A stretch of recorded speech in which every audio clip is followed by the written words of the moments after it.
Exclusive tonight, Denver 7 investigates. A domestic violence survivor is speaking out not about her partner's abuse, but about the major mistake the Westminster Police Department made in her case. And when police admitted they dropped the ball, they offered her 2 movie tickets instead.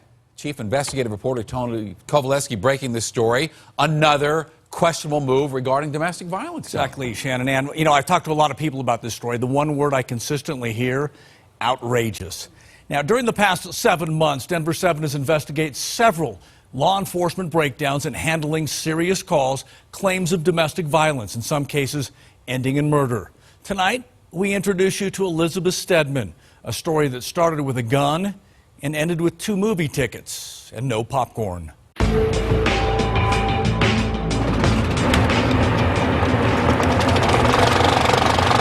Movie projectors project stories.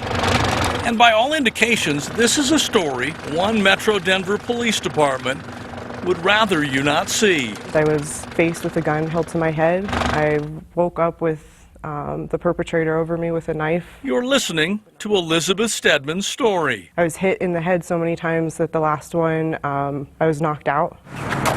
A story that started when she walked those facts and many more into this police department 4 years ago. I walked in and I stated I am trying to evade a domestic violence situation. I am currently in fear of my life. So Westminster Police started an investigation, including asking Elizabeth to make a call, a chance to collect evidence, and possibly a confession. On the call, according to police reports, Elizabeth said to her former partner, "You had your aunt's gun and you pointed it at me and said, 'I have the ability to use this against you.' And her former partner responded, 'Okay, well, what do you want?'" The recording also included Elizabeth saying, "Did I do something to have my life threatened?"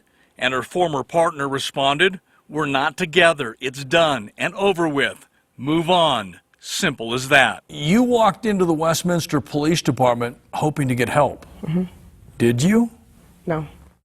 I received no help at all. Records obtained by Denver 7 show following the phone call and the investigation, Westminster Police believed evidence proved domestic violence charges should get filed against Elizabeth's partner. Charges of felony menacing, third-degree assault, and harassment.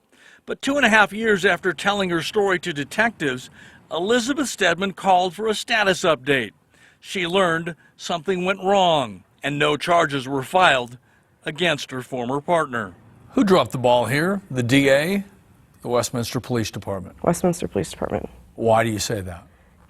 That was the exact quote he said. He said, "You know what, I dropped the ball in this case. I let it fall through the cracks." Denver 7 has learned a series of paperwork errors by a detective and a sergeant inside the Westminster Police Department are the reasons charges were never filed.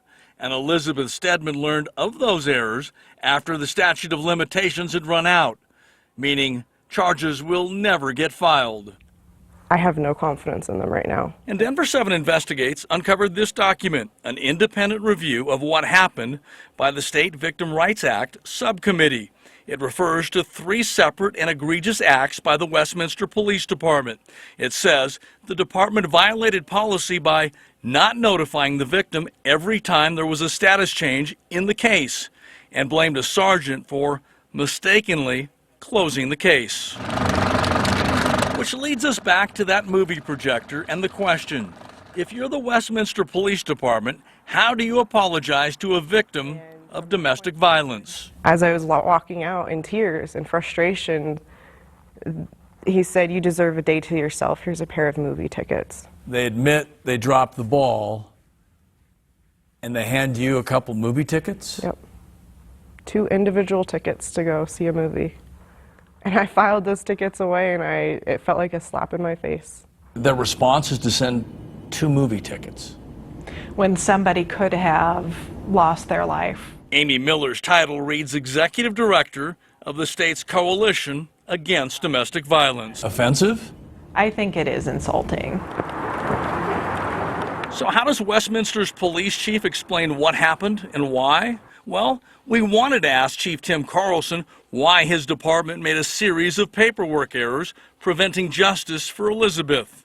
We wanted to ask Chief Tim Carlson why his department attempted to placate Elizabeth with nothing more than 2 movie tickets. The only question Chief Carlson answered was our request for an interview. That answer was no. Department the size of Westminster doesn't want to answer questions, doesn't want to explain what happened. They can't own up to what they're not doing.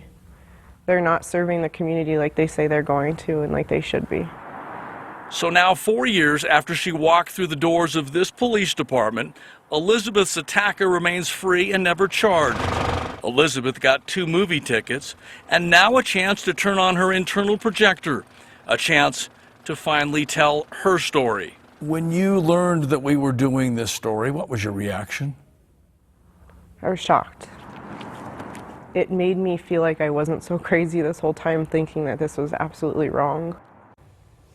So you might be wondering, did Elizabeth ever use those free movie tickets? The simple answer, no. She told us she cried and threw them in a drawer.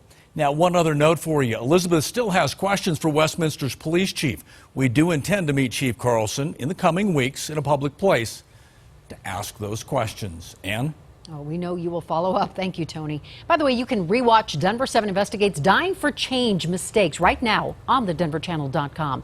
And if you have something you want our investigators to look into, they are listening. Just call the tip line number there on your screen.